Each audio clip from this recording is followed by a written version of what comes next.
નમસ્કાર મિત્રો, હું આપનો ડીપી જોગરાણા. જય જવાન જય કિસાન.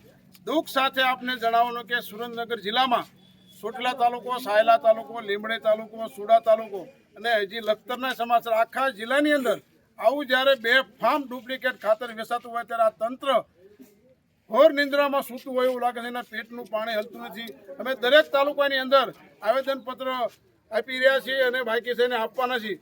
આવતા દિવસોમાં જો આ જગતના તાત અન્નદાતાની ઉપર જો આને ન્યાય ન મળ્યો તો ગાંધી સીધા માર્ગે અમારે ના છૂટકે રસ્તા રોકો આંદોલન કરવા પડશે, ઉપવાસ આંદોલન કરવા પડશે અને દરેક ગામની અંદર જ્યાં જ્યાં આવા ડુપ્લિકેટ ખાતરના ખેડૂતો ભોગ બન્યા છે ત્યાં ગામડે ગામડે જઈને ઘરે ઘરે જઈને ન્યાય યાત્રા કાઢવાના છીએ. અને આ અમે સરકારને કહેવા માંગીએ છીએ કે આ જે આખા જગતનું પેટ ભરતા હોય એની સાથે છેતરપિંડી ક્યારે કરવામાં આવે ને આ ક્યારે સાખી લેવામાં આવશે નહીં. અમારે જે કાંઈ કરવાનું થાય એ અમે ખેડૂતોની સાથે છે. અમે ખેડૂતો છીએ પોતે, એટલે અમને ખબર છે 3 વખત બિયારણ વાવવા છતાં ઉગતું નથી. આ સિઝન તો ફેલ જાય, પણ આવતી સિઝન હજી આ ખેડૂતોને ફેલ જવાની ભીતિ પૂરેપૂરી છે.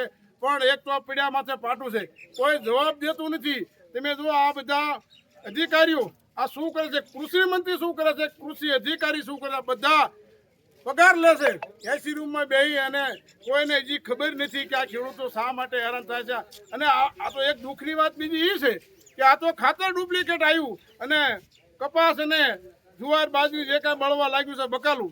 અને જો આવી જો દવા આવી હોય માણસોને મારવાની આમ ફૂંકે તે નાના બાળકો મરી જાય તો આમાં કેટલા બાળકો મરી જાય, કેટલા માણસો મરી જાય, આની પાછળ જવાબદાર કોણ? એ મોટો એક ચર્ચાનો વિષય છે. એટલે સરકારને કહેવા માંગીએ તાત્કાલિક આ ખેડૂતોને ન્યાય મળે એવી અમારી લાગણી અને માંગણી છે. જય જવાન જય કિસાન.